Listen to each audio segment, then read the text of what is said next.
नमस्कार साथियों, स्वागत है आप सभी दोस्तों का आपके अपने चैनल पर। दोस्तों, आज की वीडियो में हम बात करेंगे यूपीएसआई की जो फाइनल आंसर की आई है।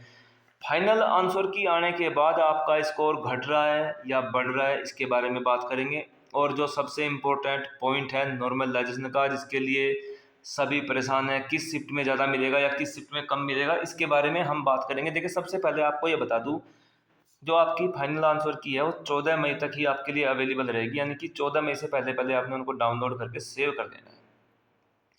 दूसरा जो सबसे इम्पोर्टेंट पॉइंट है, जो टोटल 160 क्वेश्चन थे उसमें से 20 क्वेश्चन ऐसे माने हैं डिपार्टमेंट ने, जो ये कहता है डिपार्टमेंट कि हाँ, ये बिल्कुल आपत्ति के लायक ठीक है, और इन पर जो आपत्ति लगी थी वो बिल्कुल सही लगी थी। 20 क्वेश्चन ऐसे डिपार्टमेंट खुद मान रहा है, यानी कि उत्तर प्रदेश पुलिस प्रमोशन भर्ती बोर्ड जो भी है वो इनको कह रहा है कि ठीक है। 8% ऐसे हैं जिन पर जो उन्होंने ये माना कि इन पे त्रुटि है और इनको हम रिमूव कर रहे हैं, उनको मतलब क्वेश्चन पेपर से ही हटा दिया गया। अब अगर किसी क्वेश्चन को क्वेश्चन पेपर से ही हटा दिया जाए और आपका वो क्वेश्चन ठीक हो, तो क्या आपको उसका वहाँ पर अंक मिलेंगे या नहीं मिलेंगे, इसके बारे में भी बात करेंगे। जैसा कि मैं जानता हूँ, जो 14 तारीख की पहली शिफ्ट है, उन 8 में से 5 क्वेश्चन 14 तारीख की पहली शिफ्ट में, यानी कि जो 14 तारीख की पहली शिफ्ट है, अब उसमें क्वेश्चन बचते हैं 155, यानी कि 155 के आधार पर ही आपको अंक दिए जाएंगे।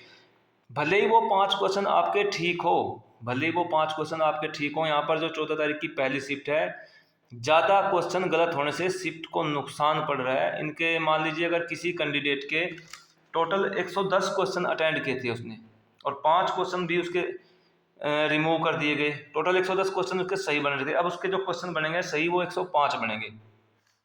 अब उनको मार्क्स कैसे मिलेंगे, यानी कि उनको जो मार्क्स मिलेंगे वो यहाँ पर मिलेंगे 155 क्वेश्चन के आधार पर, यानी कि आप 400 को 155 से भाग कर दीजिए तो आपका आएगा 2.580 645 निकल कर आएगा, और इसको आप 105 से गुणा कर दीजिए तो आपके जो नंबर बनेंगे 270.96 मार्क्स बनेंगे, यानी कि और जो आपके पहले मार्क्स बन रहे थे 110 क्वेश्चन के आधार पर, वो बन रहे थे 275, यानी कि आपको यहाँ लगभग 4 मार्क्स का नुकसान हो रहा है। यानी कि इस शिफ्ट में ये बात निकल कर आती है कि जो एवरेज स्कोर अभी कम हो रहा है उसकी भरपाई कैसे होगी, उसकी भरपाई होगी नॉर्मलाइजेशन से।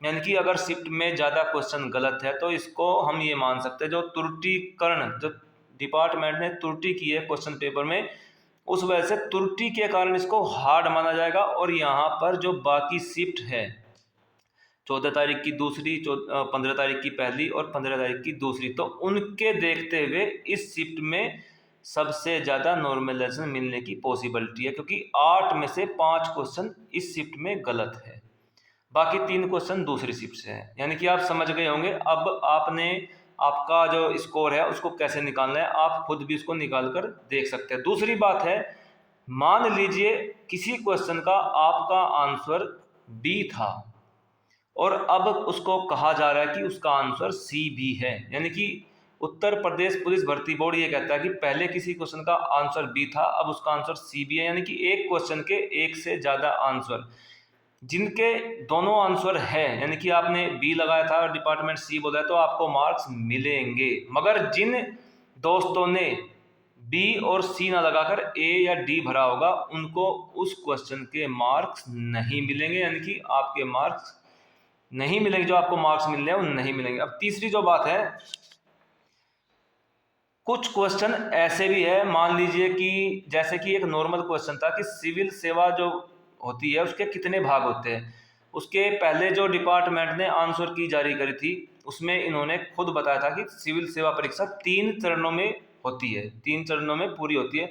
अब जब फाइनल आंसर की आई है तो उसमें इन्होंने कहा है कि सिविल सेवा परीक्षा 2 चरणों में पूरी होती है, यानी कि जो पहले आपका आंसर ए था और अब आंसर बी कर दिया गया, तो वहाँ पर इस कंडीशन में भी आपको मार्क्स नहीं मिलेंगे। इसलिए मैं आपको यहाँ पर ये कह रहा हूँ कि आप अपनी आंसर की डाउनलोड करें और अपनी आंसर की को जो आपके पास आपने वहाँ पर आंसर सीट भरी थी उसके आधार पर अगेन चेक करें। हो सकता है कुछ क्वेश्चन आपके जो गलत थे वो बढ़ गए हो, और कुछ आपके जो क्वेश्चन सही थे वो घट गए हो। और एक बार आपने ये भी चेक करना है कि मेरे कितने क्वेश्चन रिमूव कर दिए गए हैं और आपका पहले के मुकाबले अब कितना स्कोर बन रहा है।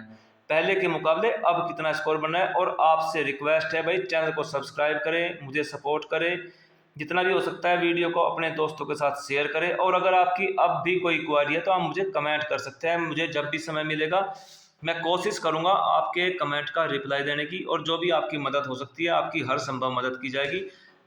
आपने बस इतना ही करना है, वीडियो को लाइक करना है, कमेंट करना है, चैनल को सब्सक्राइब करना है। चलिए दोस्तों, फिर मिलते हैं अगली वीडियो में। जय हिंद, जय भारत।